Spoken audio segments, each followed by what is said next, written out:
법률쇼 진행을 맡은 김유리입니다. 이 세상의 이슈를 법률적 시점에서 다뤄보는 본격 토크 블록버스터 법률 이슈 토크 시작했습니다. 제 옆에는 권상희 시사평론가님 자리하셨습니다. 어서 오세요. 안녕하세요. 반갑습니다. 네, 더 반갑네요. 이틀 만에 뵈니까. 그렇죠. 자주 뵈서 좋습니다. 네. 자, 지금 이 방송 유튜브 통해서도 실시간으로 함께 방송되고 있으니까 많은 시청 부탁드리고요. 유튜브 통한 소통 창구도 열어두겠습니다. 방송 중에 궁금한 질문들 올려주시면 저희가 답도해드리니까 여러분의 많은 참여 바랍니다. 자, 그러면 법률 이슈 토크에서 만나볼 이야기들 바로 만나보겠습니다.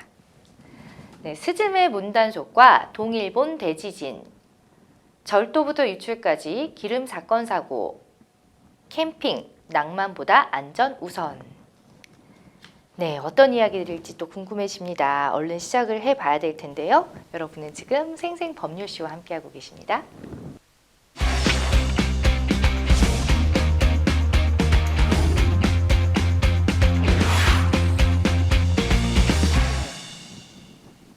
네, 법률 이슈 토크 먼저 오늘 스즈메 문단속과 동일본 대지진 이야기부터 나눠보도록 하겠습니다. 요즘에 정말 문단속을 너무 잘해서 국내에서 아주 인기가 많은 여학생이 있어요. 17세. 스즈메라는 아이. 네, 자, 국내 개봉한 일본 영화 중에 최초로 500만을 돌파를 했답니다. 관객을. 그리고 역대 국내 개봉 애니메이션 흥행 기록 톱3에 진입을 했다고 하는데 진짜 그러면은 1위를 차지할 날이 얼마 남지 않았을 수도 있어요. 지금 개봉한 지 얼마 안 됐으니까. 일단 대단한 게 지금 1, 2위가 디즈니 애니메이션이거든요. 그러니까 겨울왕국 2가 지금 국내에 개봉된 전체 애니메이션 가운데 1위고요. 그리고 2위가 겨울왕국 1이었습니다. 1375만 그리고 1030만인데 지금 제가 아까 좀 전에 이 지금 스튜디오 들어오기 전에 스코어를 확인했거든요. 스즈메 문단속이 532만 명, 500만 명 넘었다고 이 보도가 됐던 게 얼마 안 됐던 것 같은데 벌써 532만 명을 넘어섰습니다. 그리고 국내 개봉한 일본 애니메이션 순위로 보면 역대 1위에 해당하는 스코어입니다. 뭐 신카이 이 마코토 감독이 슬램덩크만은 꼭 이기고 싶다 이렇게 얘기를 했거든요. 근데 저는 사실 이게 개봉되기 전에 그래도 슬램덩크는 꺾지 못하겠지라고 생각을 했는데 슬램덩크 오늘 스코어를 봤더니 462만 명이에요. 그러니까 이미 70만 명이나 이 스즈메 문단속이 앞질렀다라고 말씀을 드릴 수가 있습니다. 더 중요한 건 일본 애니메이션, 국내에 개봉된 일본 애니메이션이 1위, 2위 슬램덩크와 지금 스즈메 문단속인데 3위가 또 이 신카이 마코토 감독이 연출을 했던 너의 이름은입니다. 너의 이름은 2017년에 개봉이 됐었던 그런 애니메이션이거든요. 382만 명을 넘었으니까 우리나라 관객들이 얼마나 이 신카이 마코토 감독에 대한 신뢰가 대단한지를 알 수 있는 스코어가 아닌가라는 생각이 듭니다. 뭐 17일에는 한국어 더빙판이 또 개봉을 할 예정이니까요. 또 우리나라 이 말로 이루어진 이 스즈메 문단속 한 번 더 보시는 것도 좋을 것 같습니다. 지금 N차 관람하시는 분들 상당히 많다고 하죠. 진짜요? 네. 저 너무 궁금해요. 왜냐하면 그 감독이라니까 너의 이름은 그렇죠. 저 재밌게 막 키미노 나마에와 막 이러면서 되게 재밌게 봤는데 같은 감독이셨네요. 대단합니다. 자, 특히 개봉하는 한국 영화가 주춤하는 와중에 이런 성과를 거둬서 더욱더 스즈메 성공이 좀 눈에 띄는데 어떤 내용인지 너무 궁금해요. 아직 안 보신 분들 계시기 때문에 제가 너무 디테일하게 말씀을 드리면 스포일러가 되잖아요. 그렇죠. 간략하게만 말씀을 드리면 어린 시절 그러니까 4살 때 어머니를 떠나보낸 스즈메의 엄마도 재난으로 인해서 세상을 떠나게 되거든요. 지금 17살입니다. 어머니를 대신해서 이모와 함께 살고 있는 스즈메가 대학생 소타, 이 소타 오빠가 상당히 잘생겼어요. 그런데 의자로 변신해서 영화의 거의 대부분은 의자로 나옵니다. 잘생기고 잠깐 볼 수 있나요? 조금 아쉽죠. 소타와 함께 이 미미즈라는 재난을 미미즈라고 표현할 수 있는데 이 재난을 막는 이야기입니다. 문을 닫으면서 이제 재난을 막게 되면서 또 평화가 찾아오고 이런 이야기들인데 이 스토리만 보면 상당히 마법 같은 그야말로 만화에서나 영화에서나 가능한 이야기겠다라고 생각을 하실 텐데 실제로는 사실 현실의 어떤 재난을 모티브로 하고 있습니다. 그게 바로 아직까지 많은 분들이 기억을 하고 계실 거예요. 2011년에 발생했던 동일본 대지진을 모티브로 해서 만든 작품이기 때문에 이 작품이 주는 감동, 그냥 단지 애니메이션이었다면 작품이 주는 감동이 뭐 숫자로 표현하기는 어렵지만 예를 들어 5라면 이게 지금 현실에 있던 재난을 모티브로 만든 영화라는 걸 알고 보기 때문에 사실 이 감동이 상당히 크다고 볼 수 있습니다. 그러니까 재난을 겪게 되면 재난에 함몰될 수 있잖아요. 그리고 그렇죠. 재난 피해를 겪지 않은 사람들은 사실 시간이 지나면서 그 재난을 잊게 마련입니다. 맞습니다. 그런데 어쨌든 신카이 마코토 감독이 본인이 이 모티브를 통해서 꼭 영화를 만들려고 했던 의도 기억하게 하고 싶었다라고 합니다. 그리고 재난에 함몰되지 않고 미래를 향해서 앞을 향해서 나아가고자 하는 희망의 메시지를 주려고 했다라고 하는데 아마도 영화를 보신 분들 치유와 희망을 느꼈기 때문에 이 영화 너무 감동스럽다라고 평가하고 있는 관객들이 많거든요. 그리고 또다시 극장을 찾는 게 아닌가라는 생각이 들었습니다. 아니 직접 또 보셨잖아요. 네. 제가 얘기를 들을수록 꼭 봐야겠다는 생각이 제가 요새 많이 감정이 메말렸었는데 감동을 좀 느끼고 싶네, 희망을. 네. 그렇습니다. 자, 일단 스즈메 문단속을 연출한 신카이 마코토 감독이 개봉 당시였던 지난 3월에 내한을 했습니다. 한국에서의 흥행 돌풍에 감사하기 위해서도 재방문을 했다고요? 네, 그렇습니다. 뭐 500만이라는 숫자가 그것도 타국에서의 500만은 어마어마한 거잖아요.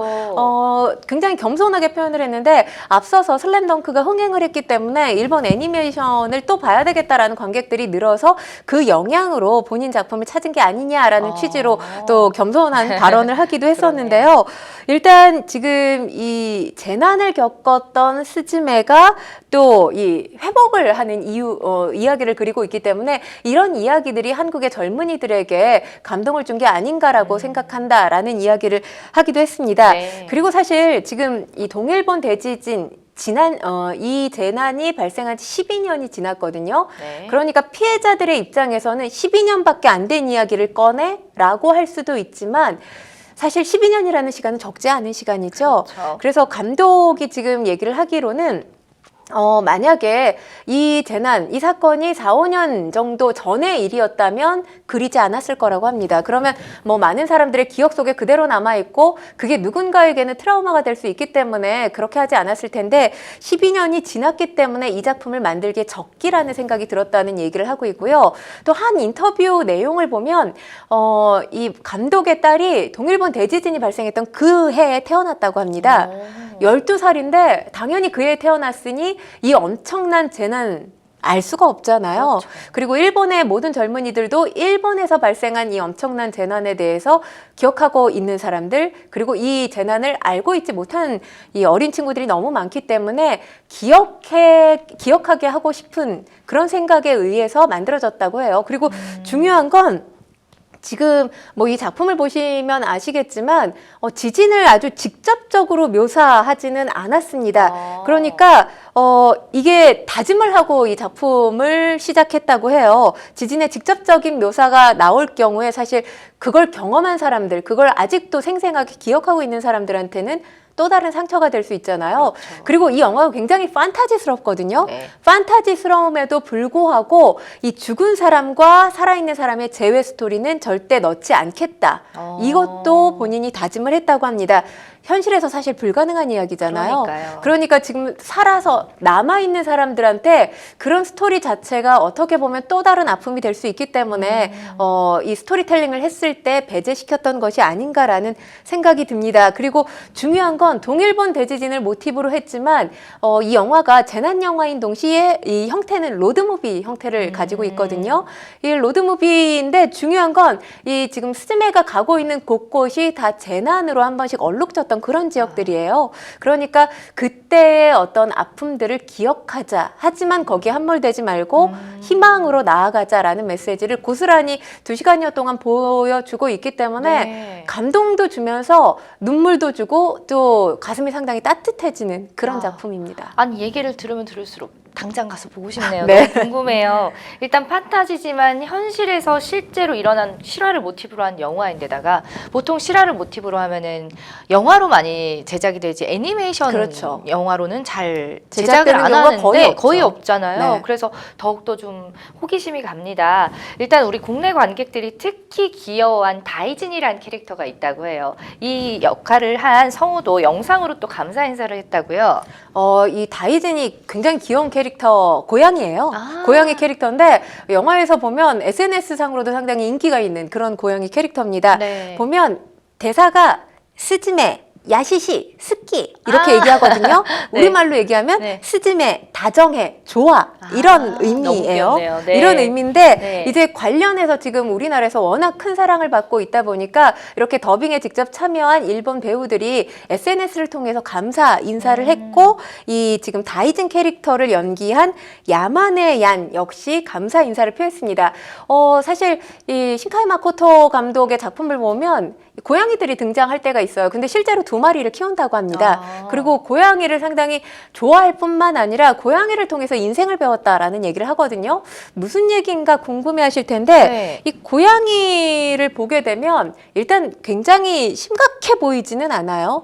그리고 싫은 것도 또 빨리 굉장히 주인한테 표시한 편이잖아요. 맞아요. 그런 것들을 통해서 본인이 인생을 배웠다라는 얘기를 또 한 인터뷰를 통해서 했는데 아마도 본인이 좋아하는 동물이고 또 이 동물을 또 애니메이션의 캐릭터화하기에는 굉장히 좋은 장치라고 볼 수 있잖아요. 그래서 이번 작품에도 또 이렇게 이 중요한 역할을 하고 있는 다이진이라는 캐릭터, 고양이 캐릭터를 등장시킨 게 아닌가 싶습니다. 그렇습니다. 그런데 아무래도 이 2011년 동일본 대지진이 일본 국민에게는 아직까지도 여전히 고통으로 남아있기 때문에 귀여운 캐릭터들도 등장하지만 그래서 가벼운 마음으로 갔다가 조금 무거운 마음으로 돌아오는 분들도 간혹 있다고 하더라고요. 자, 이 재난사고 이후에 일본의 영화나 또 소설 등의 작품에서 동일본 대지진을 다루는 내용들이 종종 등장하기도 했습니다. 저도 아직까지 그 장면이 생생해요. 뉴스를 통해서 봤었는데 벌써 12년이 지났습니다. 어떻게 보면 앞서 말씀하셨듯이 길다면 긴 시간, 또 짧다면 어떤 일기는 짧은 시간인데 어떤 사건이었는지 좀 정확하게 짚어보죠. 2011년 3월 11일에 발생을 했습니다. 네. 이 영화도 지금 일본에서는 다른 시기에 개봉을 했는데 이 일본을 제외한 다른 나라들은 3월에 개봉을 했거든요. 의미가 있습니다. 동일본 대지진이 발생했던 그 시기가 바로 3월이었기 때문에 다른 나라들 개봉국들은 3월에 개봉을 한 것으로 알려졌는데요. 네. 3월 11일에 일본 도호쿠 태평양 연안에서 발생한 어마어마했던 거대 지진 사고였습니다. 이 지진이 사실 뭐 지진 강도로 지진 규모가 이 정도구나 우리가 감지할 수 있잖아요.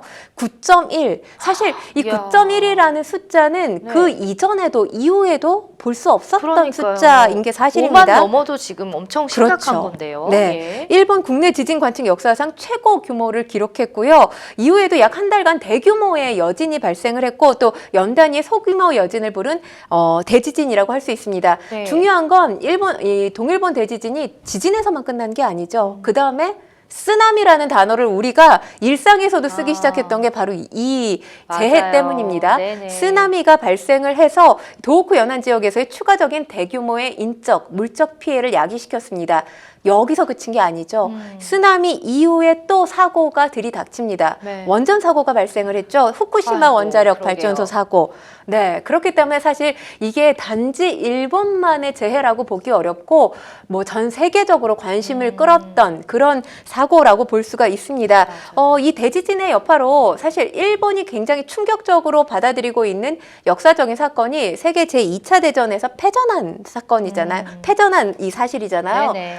그런데 이 1945년 이후에 가장 큰 사회적 충격을 몰아왔던 재해로 기억이 되고 있습니다. 그리고 12년이 지났지만 이와 관련한 수습 뭐 여전히 현재 진행형이라고 얘기할 수 있죠. 네. 그리고 지금 보면 이게 도쿄 인근에서 발생한 자연재해가 아니었거든요. 재해가 아니었는데 수도 도쿄에서도 진동이 느껴졌고 여기서도 또 피해가 일어났던 것으로 알려지고 있습니다. 거기까지. 네, 그러니까 대지진에서 시작해서 쓰나미 그리고 원전 사고로까지 이어지는 삼중 재해가 발생했던 사건이라고 해야 되겠죠. 예. 이 엄청난 사건이 바로 동일본 대지진 피해였습니다. 아유, 정말 저희가 이제 얘기는 하고 있지만 일본에게는 정말 씻을 수 없는 큰 상처와 충격으로 계속해서 남아있을 것 같아요. 인명피해 규모만 해도 사망자와 실종자를 더하면은 22,000여 명이라고 하니까 그 피해가 정말 얼마나 컸을지 알 수가 있습니다.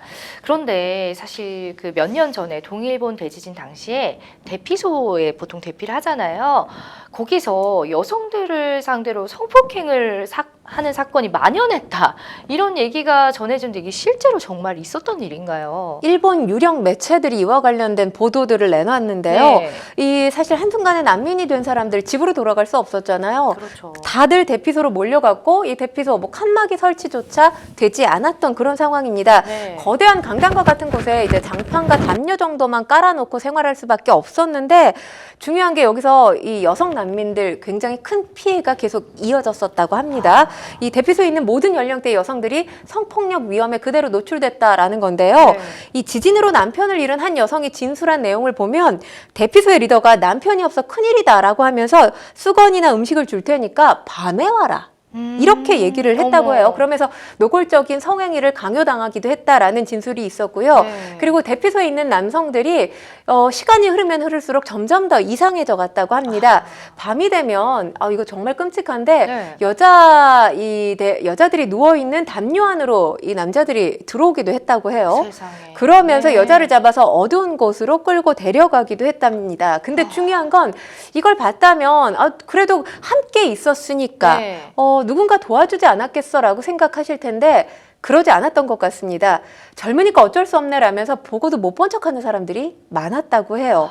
네. 그리고 어떤 여성 같은 경우는 지금 진술한 내용을 보면 여러 남성들한테 성폭행을 당했는데 중요한 건 살해당해도 바다에 버려져서 쓰나미 때문에 이 여자가 죽은 거야. 이렇게 얘기할 가능성이 있었기 때문에 사실 본인이 성폭행 당한 사실을 누구에게도 발설을 할 수가 없었다고 합니다. 대피소에서 이런 잔혹한 범죄가 수도 없이 이루어졌었다고 하고요. 그리고 중요한 건 지금 이 관련해서 여성 전용 상담 라인에 이와 관련된 36만여 건의 접수가 이루어졌는데 이 상담 내용을 분석을 해보니까 동일본 대지진 피해 지역 이 세 곳의 상담의 50% 이상이 성폭력과 관련된 내용이었다고 합니다. 네, 그리고 예. 10대, 20대 젊은 층의 피해 약 40%에 달했는데 이런 피해를 당한 여성들 사실 일본이 여러 자연재해가 자주 발생되는 그런 국가이기도 하잖아요. 그렇죠. 특히 지진 피해가 자주 일어나는 곳인데 다른 장소에서 재난이 일어날 때마다 그 뉴스 정보를 봤을 때 본인들이 겪었던 그 성폭력 피해가 떠올라서 밤에 잠을 잘 못 잘 정도라는 이야기를 하고 있다고 합니다. 그러니까 그 시기 12년 전의 일이지만 여전히 트라우마로 남아있다라는 얘기죠. 아유, 당연하죠. 어쨌든 뭐 지진으로 인해서 집도 잃고 가족도 잃고 터전도 잃고 모든 거를 진짜 잃고 망연자실한 상황에서 성폭행까지 당했으니 너무너무 잔혹합니다. 이게 지금 아직 그런데 이렇다 할 진상조사나 재판 등이 이루어졌다는 얘기는 없어요. 10여 년이 지나 지금도. 자, 평론가님, 왜 대피소에서 이런 일이 있었을지, 대피소에서 이루어진 성폭행 우리가 어떻게 봐야 될까요? 글쎄요, 저는 네. 이거야말로 우리가 인면수심이라는 이야기, 뭐 굉장히 끔찍한 잔혹범죄에다가 인면수심이라는 사자성어를 쓰기는 하는데 네. 이런 상황이야말로 인면수심이 아닌가 싶습니다. 대피소에 있는 사람들 자체는 그 상황 자체가 상당히 고통스러울 거 아니에요. 그리고 네. 고통스럽고 이 상황이 언제 끝날지 모르는 두려움과 함께 있는 건데 이게 서로 위로가 돼주지 못할 망정 이런 일을 벌였다는 게 사실 납득이 되지 않고 더 중요한 건 아까도 제가 말씀을 드렸지만 모른 척했다고 하잖아요. 사람들이. 더 나빠 아주. 그래서 뭐 저는 우리나라 네. 사람들은 이런 상황에 노출됐다면 누군가 도왔을 거라고 믿습니다. 시민의식이 그러니까요. 강한 국민이라고 생각을 하는데 네. 그만큼 글쎄요. 아주 상상하지도 못했던 위기 상황에 노출돼 있었기 때문에 내 생명, 내 안전이 가장 중요했을지도 모릅니다. 너무 다급하니까. 네, 뭐 그것까지는 간과할 수 없을 텐데 그럼에도 내 눈앞에서, 내 근처에서 어떤 어려움을 겪고 있는 사람이 보이면 손을 내미는 게 사람의 인지상정이라고 하잖아요. 네. 이게 또 시민의식이라고 할 수 있는 건데 시민의식이 그야말로 실종됐다고 보여지는 뭐 그런 이 보도 내용이라고 생각을 하고요. 더 중요한 건 아직까지 이와 관련해서 사회적으로 어떤 처벌도 이루어지지 않았다는 게 더 끔찍하지 않나라는 그게 더 생각을 중요하게. 해봅니다. 맞아요. 아니 지금 12년 전이면은 얼마 안 된 거예요. 어떻게 보면. 그렇죠. 그런데 이게 현실 속에서 일어났다는 게 정말 믿기지가 않습니다. 보통 영화에서나 이런 잔혹한 범죄 영화에서나 있어 법한 그런 내용이잖아요. 그렇죠. 네, 자 어쨌든 다시 좀 스즈메 문단속 얘기를 좀 넘어와 봐야 될 것 같은데 한동안 또 똑똑한 인공지능이 우리 챗 GPT. GPT. 이게 이슈였잖아요. 그렇죠. 그런데 질문을 하면 이게 포털 사이트 검색보다 더 자세하게 또 편하게 답을 해주니까 사람들이 이걸 또 많이 사용을 했었단 말이에요. 자, 그런데 이러한 인공지능이 등장을 둘러싸고 이제 미래가 어둡다라고 또 반대하는 의견도 있었는데 이번 스즈메 문단속을 보면은요, 저는 보지 않았지만 이런 내용이 있습니다. 극중 소타가 뒷문을 잠글 때 외우는 기도가 있다고 하는데 네. 과연 이걸 AI에게만 맡겼으면 그 감정과 절실함을 잘 살려서 번역을 했을까? 이런 의견들도 있다고 해요. 그러니까 AI가 답은 아니다라는 또 의견인 거죠, 어떻게 보면. 사실 AI가 시도 쓰고 시나리오도 쓰고 글을 정말 잘 쓰는 네. 걸로 알려져 있잖아요. 네네. 그렇기 때문에 번역은 언뜻 생각해서 이게 창의적인 게 아니라 이미 창조된 걸 한 번 더 기계적으로 해석하는 작업 아닌가? 그러면 챗 GPT가 하기에 딱 적합한 영역일 텐데 더 이상 번역가가 필요 없겠다라는 목소리도 나오고 실질적으로 지난 2월에 한국 이 문학번역원이 주관하는 번역 신입상 공모에서 이 네이버의 땡땡땡이 알죠? 우리가 많이 사용합니다. 그 번역기를 돌려서 상을 받은 사람이 있어요. 일본인이 상을 받았거든요. 네네. 그러면서 논란이 되면서 이 번역가가 더 이상 이 챗GPT가 나오면서 설 자리가 없는 게 아니냐라는 목소리가 나왔는데 지금 스즈메 문단속을 번역한 이 강미나 번역가와 관련해서 AI와 관련된 인터뷰 내용을 보면 네. 사실 지금 강미나 번역가 같은 경우는 워낙 번역을 잘하는 분입니다. 뭐 네. 러브레터라든지 너의 이름은 이런 유명한 우리 관객들에게 사랑받은 작품들을 많이 번역한 다수 번역의 어떤 경력을 가지고 있는 번역가인데 이와 관련해서 전혀 걱정을 안 하고 있더라고요. 왜냐하면 이 번역이라는 게 지금 본인이 담당하고 있는 장르가 영화잖아요. 영화라는 건 사람의 감정 또 그 상황 이런 것들이 딱딱한 문서하고는 다르다는 겁니다. 그런 문서라면 뭐 챗 GPT가 얼마든지 해결할 수 있는 있는 부분이라고 생각을 하는데 사실 번역을 하다 보면 그 시대에 맞는 단어들을 써야 될 때가 있잖아요. 그럼요. 신조어라든지. 네. 그런데 우리가 알다시피 어떤 AI라는 영역은 그동안 AI가 수만 건을 학습한 데이터를 가지고 뭔가 이 창작물을 만들어내는 거잖아요. 그것들을 조합해서 지금 창작물을 만들어내는 건데 지금 당장에 나온 한두 달 사이에 나온 어떤 신조어를 만약에 챗GPT가 학습하지 못했다면 그걸 번역할 때 사용할 수 없다는 거죠. 예를 들자면 지금 말씀을 하셨던 이 소타가 뒷문 잠글 때 외우는 기도문 우리 말로 지금 번역된 내용을 네. 보신 분들은 아시겠지만 못 보신 분들이 계시니까 어떤 내용이에요? 제가 말씀을 드리면 네. 아래 없기에도 송구한 희미지의 신이시여 머나먼 선저의 고향 땅이여 오래도록 배령받은 산과 하천을 삼과 돌려 드리옵나이다. 아. 이렇게 돼 있거든요. 네. 근데 사실 보면 여기 보면 지금 우리가 현재 자주 쓰는 말인가요? 아래 아니죠. 없기에도 송구한 조선시대 느낌. 그렇죠. 네. 배령받은 산과 네. 하천을 삼가 돌려 드리옵나이다. 과연 글쎄요. 챗 GPT의 영역을 한정 지을 수 없는 지금 시대를 살고 있지만 이 고어까지 챗 GPT가 학습을 했을지는 알 수 없습니다. 그러니까요. 뭐 지금 챗 GPT가 만들어내고 있는 어떤 창작물이라는 걸 보면 이런 고어까지 쓰여 있는 건 제가 본 적이 없거든요.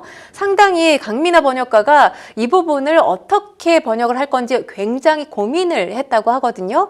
이 고민한 게 그대로 지금 번역에서 드러났다고 생각하는데 사실 영화나 드라마 또 뭐 여타의 어떤 예술 장르들을 보면 연출자들이 복선이나 은유를 많이 사용을 합니다. 네. 근데 과연 챗 GPT가 또는 앞으로 나올 어떤 AI 기술이 복선과 은유 같은 연출적인 그러니까 숨겨진 의도까지 파악을 해서 번역을 해낼 수 있을지 저는 뭐 해내지 않았으면 하는 바람이거든요. 그건 네. 아직까지는 의문이지 않는가 싶습니다. 역시 그 부분은 현재로서는 사람의 영역이라는 생각이 듭니다. 아, 물론입니다. 우리 또 작가님도 이렇게 바람을 적어주셨어요. 이렇게 대본에다가. 네. 저도 아직까지는 영화나 문학 등의 작품 번역은 감수성을 가진 인간이 번역한 작품을 보고 싶습니다. 이렇게 또 네. 귀엽게 적어주셨어요. 저도 마찬가지고. 아니 지금 인공지능 AI뿐만 아니라 인간도 AI로 만들어내는 시대인데 제 자리도 지금 그렇죠. 없어질 수도 있는 거예요. 네. 무섭습니다. 자, 앞서서 스즈메 문단 속에 나온 다이진 고양이 얘기를 저희가 잠깐 했는데 최근에 영국에서 실제로 사라졌다가 무려 520km가 떨어진 지역에서 발견된 고양이가 화제라고요. 다이진을 보면 사실 규슈 미야자키현에서부터 도쿄까지 한 1000km를 횡단하면서 주인공 일행을 따돌리는데요. 그런데 현지 시간으로 26일 영국에서 이 겁 많은 집고양이가 집에서 무려 520km 떨어진 대학 건물 창문에서 붙잡혔습니다. 사실 이 고양이 구출하기가 상당히 쉽지 않았어요. 네. 대학도 그리고 지금 인근 소방서에서도 구하기 어렵다라는 취지로 지금 이 한 시민이 발견을 한 건데요. 시민에게 이야기를 해서 애를 태우고 있던 가운데 인근에서 창문 청소 업체를 운영 중이던 에런이라는 사람에 의해서 구출이 된 겁니다. 근데 어떻게 해서 이 고양이가 520km나 떨어진 곳에 오게 됐는지 네. 다이진도 아닐 텐데 말이에요. 현실의 그러니까요. 고양이가 어떻게 그랬을까? 봤더니 이 고양이가 대학교에 재학 중인 딸을 방문하려는 부모의 차에 몰래 탔던 거죠. 그래서 500km가 넘는 거리를 횡단한 것으로 알려졌습니다. 차에 우연히 그렇죠. 타가지고. 그렇게 해서 이곳에서 다시 집으로 돌아갔을 거 아니에요. 총 1000km가 넘는, 그러니까 거의 다이진이 움직였던 거리와 비슷합니다. 이 거리를 왕복한 고양이가 주인의 품으로 다행스럽게 무사히 돌아갔다고 합니다. 아, 너무너무 다행입니다. 네. 520km를 넘어갔는데 다시 주인을 만날 확률이 얼마나 될까요? 그렇죠. 네. 자, 어쨌든 뭐 이 스즈메 문단속 인기로 인해서 우리 마코토 감독의 전작인 날씨의 아이의 그리고 너의 이름은이 OTT 시청 순위에도 또 높은 기록을 하고 있더라고요, 순위를.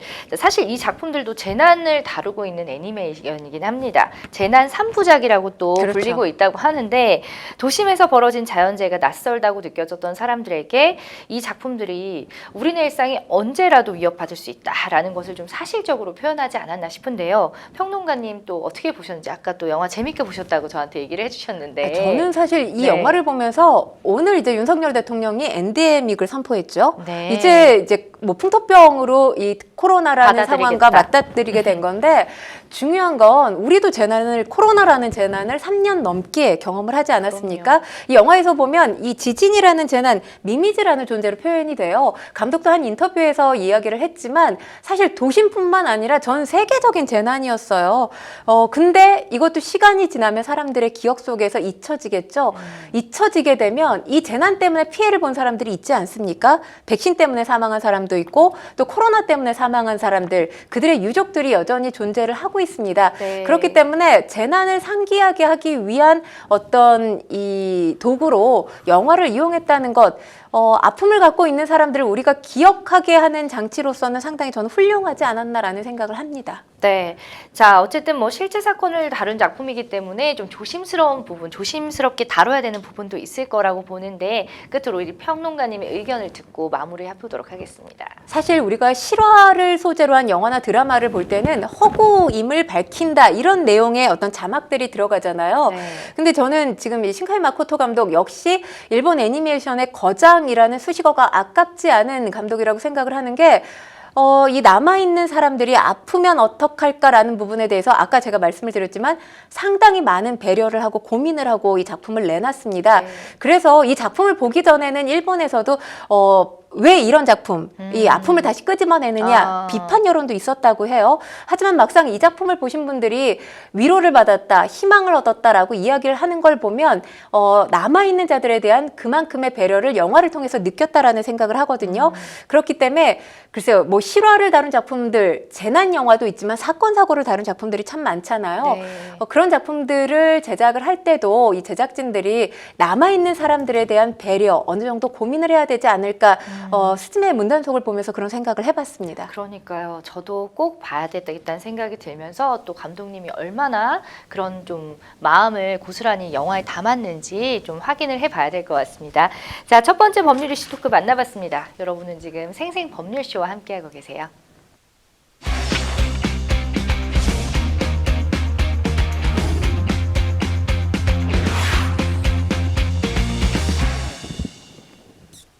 네, 법률 이슈 토크 다음 주제 만나보겠습니다. 절도부터 유출까지 기름 사건 사고.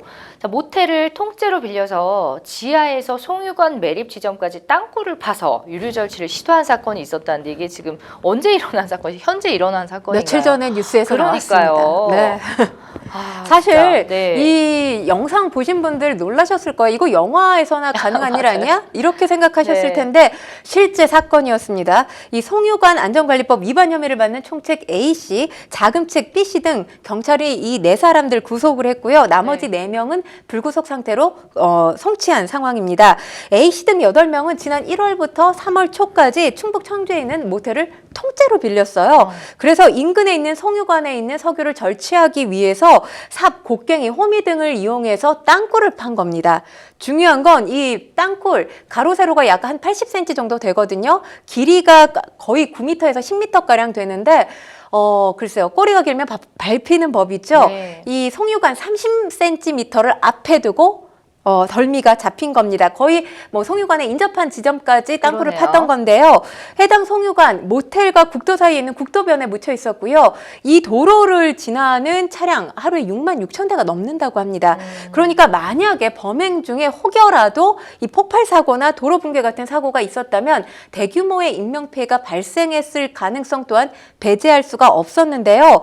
이 A씨 등은 기술자인 C씨를 지난해 5월 출소한 뒤에 섭외해서 지난해 10월부터 공모했고요. 총책, 자금책, 기술자, 땅굴, 작업반장 등 이렇게 역할을 나눠서 범행을 저지른 것으로 알려졌습니다. 네.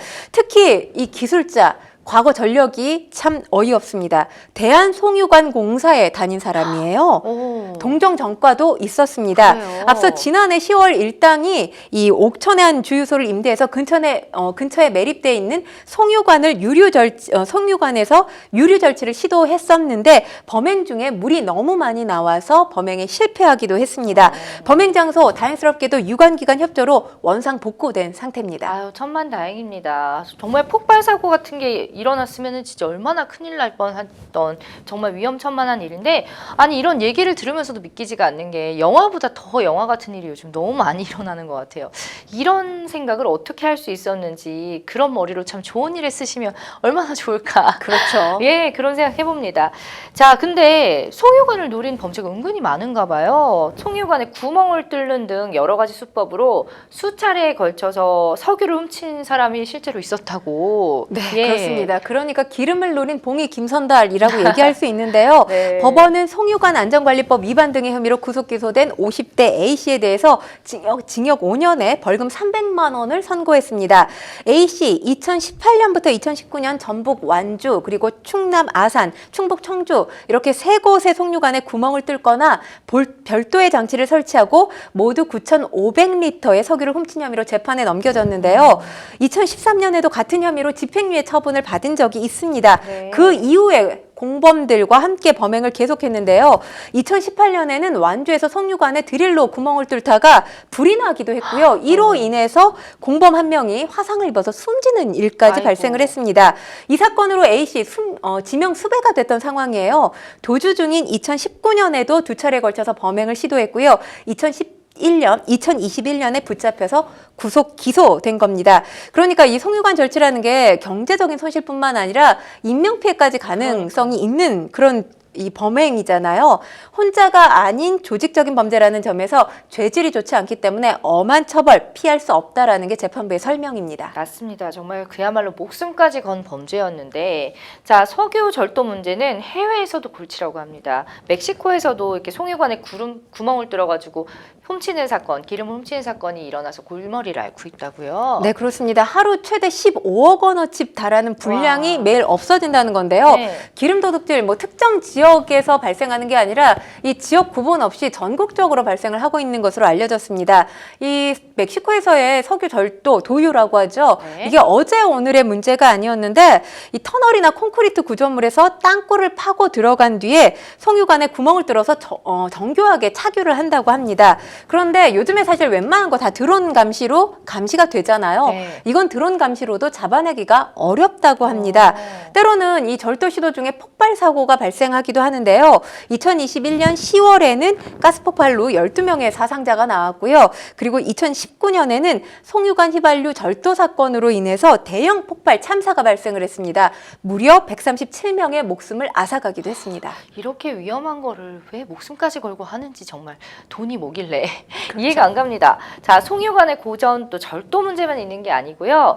자, 미국 서부 캘리포니아주의 로스앤젤레스 인근의 송유관에서 기름 유출 사고도 발생했다고요? 네, 그렇습니다. 한 송유시설 업체가 운영하는 LA 인근 롱비치 송유관에서 기름이 새는 사고가 발생을 했고요. 네. 라스베가스를 비롯해서 네바다주 남부에 휘발유와 경유를 공급하는 일부 송유관 가동이 중단되는 일이 있었습니다. 네바다주의 경우는 비상사태가 선포되기도 했는데요. 이 주지사가 모든 수단을 강구해서 라스베가스에 이 휘발유와 경유를 계속 공급할 계획이니까 기름 사재기 제발 하지 말아달라 이렇게 당부하기도 했습니다. 그렇군요. 또 우리나라에서 또 얼마 전에 광주의 한 하천에서 기름이 유출된 사건이 있었다고 합니다. 과연 어디서 유출이 됐을까요? 지난 6일이었는데요. 네. 광산구의 수안지구 풍영정천이라는 하천에서 기름이 유출됐다는 신고가 접수됐던 겁니다. 인근 하수구에 뭉쳐있던 기름이 전날 비가 내리면서 하천으로 유출됐던 것으로 파악이 됐는데요. 다행스럽게 이 소방당국이 오염 지점에 오일 펜스를 설치하고 흡착포를 통해서 기름띠를 제거해냈습니다. 어쨌든 제거를 했다니 다행인데 또 지난달 서산시 같은 경우는 한 금속 가공업체에서 절상유 4,000리터가량 흘러나와서 또 근처의 하천이 오염이 됐는데 방제 작업을 벌이긴 했으나 물 색깔이 완전히 바뀌어버렸기 때문에 주민들이 좀 불안에 떨고 있다고 합니다. 네, 그렇습니다. 이 서산시는 서산 테크노밸리 산업단지 자동차 부품 업체 절상유 유출 사고와 관련해서 해당 업체를 이 물환경보전법 위반 혐의로 고발할 계획이라고 밝혔는데요. 서산 테크노밸리 내에 위치하고 있는 A 자동차 부품 업체가 지난달 29일 금속 가공 때 사용하는 절상유가 유출되면서 인근 하천 1.5km 구간을 오염시키는 일이 발생을 한 겁니다. 총 10,000리터 중에 6,000리터는 업체에서 자진 회수를 했고요. 네. 4,000리터가 하천에 유입된 것으로 잠정 확인이 됐습니다. 시는 방제 작업과 함께 이 제거 작업에 나서는 한편 이 충남도 보건환경연구원에서 수질 검사를 의뢰했는데요. 사실 하천의 물들 농업용수로 사용되기도 하잖아요. 네. 농민들에게 농업용수 사용 금지하도록 이야기를 했다고 합니다. 이런 또 영세한 업체들도 있기 때문에 피해도 상당할 것으로 또 예상이 돼서 더욱더 안타깝습니다. 이러한 기름 유출은 어떻게 보면 인재 같기도 해요. 부주의에서 오는 경우가 많은데 평론가님 어떻게 생각하세요? 일단 이 부주의가 기름 유출 사고가 발생하는 가장 큰 원인이거든요. 네. 이 기름 유출 사고의 원인 중에 46%를 차지하고 있습니다. 특히 선박 급유 시에 발생하는 해양 오염 사고, 이게 기름 유출 조금밖에 안 됐는데 뭐 큰 문제가 있겠어? 이렇게 생각하시면 안 돼요. 왜냐하면 중진류 오염 사고로 이 소량의 유출에도 방제 조치를 하고 피해 복구에 상당히 많은 시간이 소요됩니다. 그렇기 때문에 해양 오염 예방하는 데 많은 주의가 필요하고요. 중요한 건 이렇게 기름이 유출되면 굉장히 어려운 것이 해양 동물에 부정적인 영향을 끼칠 수밖에 없습니다. 맞아요. 그리고 또 이 바닷가에 살고 있는 해양 식물이 있죠. 이 식물은 기름 유출에 영향을 받고 해저에서 사라지게 된다고 합니다.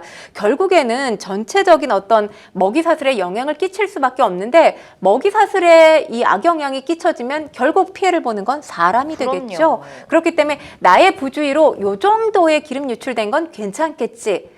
혹여라도 지금 선박과 관련된 일을 하시는 분들은 내 부주의가 우리 생태계를 망가뜨리고 결국엔 나에게 피해가 돌아올 수 있다는 점 꼭 기억하셨으면 좋겠습니다. 맞아요. 진짜 경각심을 좀 가져야 될 게 피해 금액도 어마어마하지만 사실 생태계에까지 위협을 주는 거는 정말 위험한 거잖아요. 그렇죠. 맞습니다.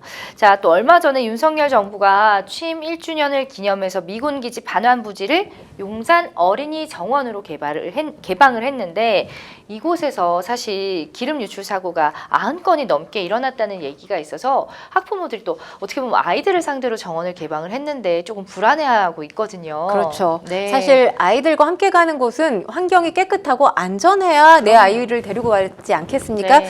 중요한 건 지금 이 미군 기지 반환 부지에서 이렇게 오염 물질들이 계속 나오고 있다. 이전에도 뭐 뉴스 보도를 통해서 많이 접하셨을 텐데 네. 기름 유출 사고 때문인 겁니다. 기름 유출 사고가 지금까지 알려진 게 약 90여 건 정도 되는 걸로 걸로 알려졌는데 중요한 건 지금 이게 아직 전체 부지를 다 반환한 건 아니거든요. 네. 현재 30%가량 반환이 된 거예요.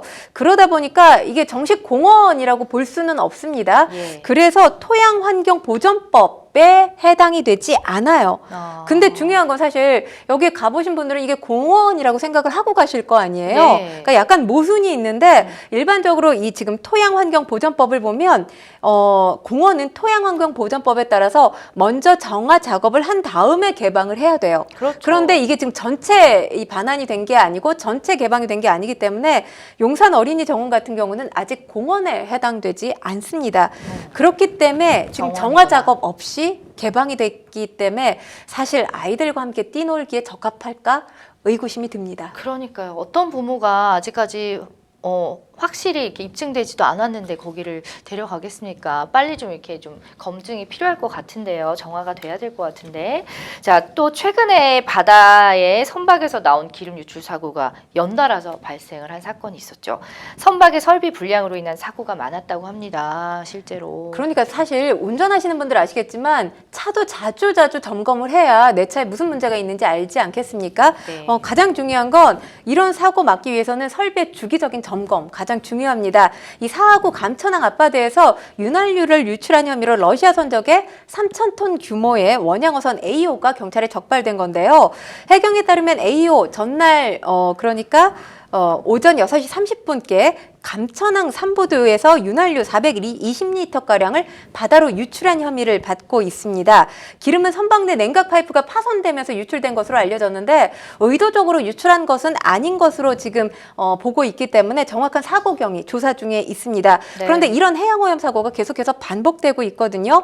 중요한 건 법적으로 처벌받을 수가 있습니다. 그렇죠. 설비 불량으로 해양 오염 사고가 발생할 경우에 해양환경관리법에 의거해서 3년 이하의 징역 또는 3천만 원 이하의 벌금 받을 네. 수 있다는 것도 기억해 두시기 바랍니다. 네, 맞습니다. 저는 사실 기름 유출하면 제일 먼저 떠오르는 사건이 2007년에 발생한 태안 기름 유출 사고예요. 해상 크레인이 바다에 정박해 있던 유조선이랑 이렇게 충돌을 하면서 어마어마한 양이 바다에 기름이 쫙 퍼졌었죠. 그래서 국민 123만 명, 와 대박인데 자발적으로 전개한 기름 닦기 운동 아직도 기억나요. 그 장면들이. 네, 유네스코 세계기록 유산에 등재되는 기적을 낳기도 했습니다. 정말 우리 국민의 힘을 보여줬었는데 태안 유류사고 지역의 청소년 건강조사가 또 경련으로 이루어지고 있다. 이 또 뒤에 비하인드 스토리는 저희가 모르고 있었잖아요. 네, 예. 2009년부터 경련으로 총 7차례 실시가 됐는데요. 중고생이 주된 조사 대상입니다. 하지만 희망자에 한해서 이 과거의 조사 이력이 있는 성인도 조사를 받을 수가 있습니다. 일단 청소년을 이렇게 조사하는 이유, 성인보다 이 중급속 같은 환경오염 물질의 체내 흡수가 상당히 빠르다고 해요. 네. 그리고 민감도가 높기 때문에 장기간에 걸쳐서 건강상의 문제가 발생할 수 있기 때문에 이런 조사들을 경년에 걸쳐서 한다고 합니다. 지속적인 검사와 관리를 통해서 미래 세대 주역인 학생들 과거의 일 때문에 지금 나의 건강에 또 피해를 입어서는 안 되겠죠. 맞습니다. 그런 예방 차원으로 이렇게 경년에 실시를 하고 있다고 합니다. 네, 큰 영향이 없었으면 좋겠네요. 자, 어쨌든 기름 유출 사고는 참 즉각적이고 장기적인 피해를 주기 때문에 사고를 막는 방지책이 좀 절대적으로 필요해 보인다라고 마무리를 하겠습니다. 자, 그리고 바로 또 다음 이슈 토크 만나보죠. 네, 캠핑 낭만보다 안전 우선. 어떤 내용인지 알겠습니다. 요즘에 또 날씨가 너무 화창하고 좋아서 주말마다 또 캠핑 떠나는 분들 더 많아지고 있는데 혹시 캠핑 즐기세요, 평론가님? 저는 작년 가을에 네. 초등학교 동창들이랑 딱 한 번 갔었거든요. 친구들이 너무 좋은데 왜 안 갔냐 그래서 네. 이제 저를 위해서 바탕으로 갔는데 좋은 친구들이다. 네. 정말 좋더라고요. 그래요? 네, 그래서 캠핑을 가신 분들이 왜 또 가는지를 알게 됐어요. 너무 몸만 가서 그런 거 아니에요? 아니 그래도 뭐 네. 제가 뒷정리랑 이런 것들은 열심히 했으니까. 그러니까 이게 또 텐트 치고 이런 게 보통이 아니더라고요. 네, 그렇죠. 정말 좋은 친구들입니다. 자, 그런데 지금 너무 안타까워요. 지난주 어린이날이 황금 연휴였는데 전국에 비가 억수로 쏟아졌었잖아요. 경북 봉화군 하천에서 캠핑을 하던 부부가 불어난 그 강물에 휩쓸려서 숨진 채로 발견된 사건이 있었습니다. 네, 그렇습니다. 경찰에 따르면 지난 7일 열차를 타고 하천이 철교를 지나고 있던 승객이 바위 위에 사람으로 보이는 물체가 있다. 이런 신고를 했다고 합니다. 112에. 긴급 출동한 경찰과 소방당국이 바위에 걸려있던 남성 A씨를 구조했는데 이미 숨진 상태였고요. 그리고 이 A씨가 아내 B씨와 함께 하천변에 차량을 세우고 이 텐트를 설치했다는 목격자 진술을 확보하고 추가 수색에 경찰이 나섰는데요. 이틀 뒤인 9일 아내 역시 이 숨진 채로 발견이 됐습니다. 네. 두 사람 연휴 첫날이던 지난 5일에 캠핑을 하기 위해서 하천을 찾은 것으로 보이는데요. 이 관련된 내용들이 블랙박스에 고스란히 남아있던 것으로 알려졌습니다. 아, 그래서 더 안타깝습니다. 네. 예. 자, 또 충북 옥천에서도 하천에서 캠핑하던 가족이 불어난 물에 고립되는 일이 있었죠? 네, 그렇습니다. 다행스럽게 구조가 됐어요. 네. 5월 7일 날 발생을 했던 사건이었는데요. 7시 20분쯤에 캠핑 중에 물이 불어나서 대피할 수 없다는 신고가 이 소방본부로부터 접수가 됐습니다. 50대 남성과 40대 여성을 비롯해서 11명을 소방당국이 구조를 해냈는데요. 이 많이 내린 비 때문에 이 인근의 대청댐이 방류를 시작하면서 하천 수위가 올라갔던 거죠. 그래서 관광객들이 고립됐던 거라고 밝히고 있습니다. 이거는 뭐 갑작스러운 일이라서 어쩔 수 없다 쳐도 제주 무인도인 서건도에서 몰래 캠핑을 하다가 피운 모닥불을 제대로 안 관리해서 화재를 일으킨 30대 남녀가 경찰에 붙잡혔다는 이 또 분노할 일이 있었습니다. 네, 예. 그렇습니다. 이 두 사람 글쎄요, 이게 실수인지 의도하지는 않았을 거라고 생각을 합니다. 네. 지금 이 화재 사고로 인해서 임야 99제곱미터, 소나무 10그루 정도가 태워졌다고 지금 알려지고 있는데요. 그곳이 사실 근린공원으로 지정된 곳입니다. 근린공원으로 지정된 곳에서는 이 도시공원 및 녹지 등에 관한 법률에 따라서 캠핑 취사 할 수가 없었던 곳이죠. 경찰 조사 결과 이들은 캠핑을 목적으로 해서 지난 26일 썰물 시간대를 전해서 서건도로 들어갔던 거고요. 이후 같은 날 오후 10시께 모닥불을 피우면서 화재 사고가 발생했던 것입니다. 네, 정말 제 주변만 봐도 바로 옆에도 또 다녀오셨고 정말 요즘 캠핑 즐기는 분들이 많은데 실제로 캠핑 시장 규모가 성장세를 보이고 있다고요. 네, 그렇습니다. 사실 뭐 제 친구들도 이거 캠핑 관련해서 장비 마련했다 그리고 SNS에 사진 찍어 올리는 친구들 참 많거든요. 네. 뭐 코로나19 탓이 굉장히 크죠. 아무래도. 그 기간에 해외여행을 갈 수 없었잖아요. 그러면서 캠핑으로 눈을 돌린 사람들이 캠핑의 맛을 알게 된 거고요. 거의 뭐 하나의 어떤 여가 문화로 자리 잡지 않았나라는 생각이 듭니다. 아무래도 캠핑족들이 늘다 보니까 캠핑 시장도 점차 증가해서 지금 시장 규모가 무려 6조 3천억 원 규모인 이야. 것으로 알려지고 있습니다. 네. 뭐 당연히 우리나라 등산만 한 번 가더라도 머리부터 발끝까지 풀 세팅해야 되잖아요. 그러니까요. 아웃도어 매출도 계속해서 늘어나고 있다고 합니다. 아, 그렇군요. 또 뭐 아까 뭐 우중 캠핑 그런 거 낭만이다 이래가지고 또 사고로 이어지는 경우도 있었는데 또 불멍이라는 또 얘기 있잖아요.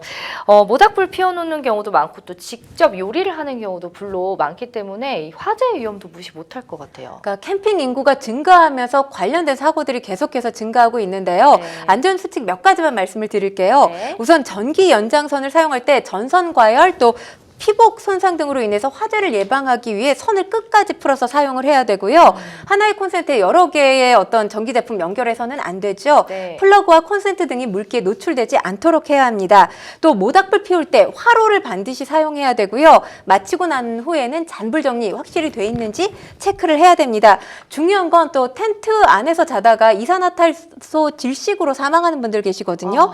텐트 안에 절대로 수치나 난로 등 이 화기로 인해서 화재가 발생할 가능성이 있는 것들 피워둬서는 안 됩니다. 그러니까요. 정말 안전이 제일 중요한 거니까 일단 마무리도 뒷정리도 정말 잘해야겠다는 생각이 드는데 자녀랑 또 캠핑 떠나는 분들 많으시잖아요. 이번 어린이날에 비가 많이 온다는 예보가 있고 했기 때문에 캠핑장을 양도하겠다 이런 중고 거래글 저도 되게 많이 봤거든요. 맘카페라든지 네. 중고 거래. 예. 그런데 사실 이것 때문에 비판의 목소리도 상당히 많이 나와요. 네. 솔직하게 비가 와서 우리가 못 가니까 양도하겠다라고 하지 왜 하필 아이 핑계를 대느냐 이런 목소리도 있고요. 네. 어린이날 전국적으로 애들이 아픈 날인가 보다 이런 또 조롱하는 댓글들도 있었습니다. 네. 또 돈 10만 원 때문에 아이를 파냐 아프다는 얘기 함부로 해서는 안 된다 이런 얘기도 있었습니다. 이른바 또 폭탄 돌리기 같은 느낌이 있을 수 있었기 때문에 차라리 솔직하면 어땠을까. 그렇죠. 예. 자, 대전과 청주 등에 걸쳐있는 대청호에 관할구청이 민간업체에 위탁하는 캠핑장이 철거 수순에 들어갔다고 하는데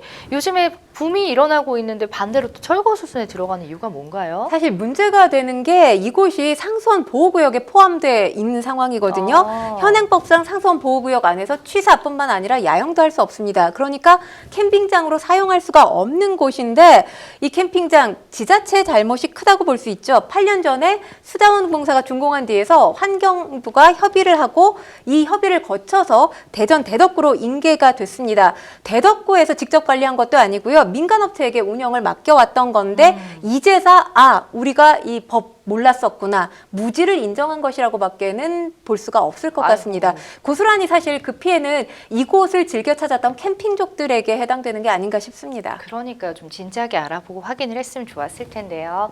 네, 요즘 날씨가 참 좋습니다. 좋은 추억 만들 수 있는 캠핑도 좋지만 무엇보다 안전하게 즐겨야 한다는 점 반드시 기억하시기 바랍니다.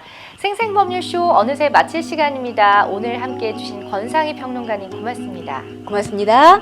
네, 저희가 배경음악으로 지금 막 개구리 소리가 막 나면서 여행 스케치 별이 진하네 하니까 더 떠나고 싶은데 자, 오늘 준비한 내용 여기까지고요. 여러분 시청해 주셔서 고맙습니다.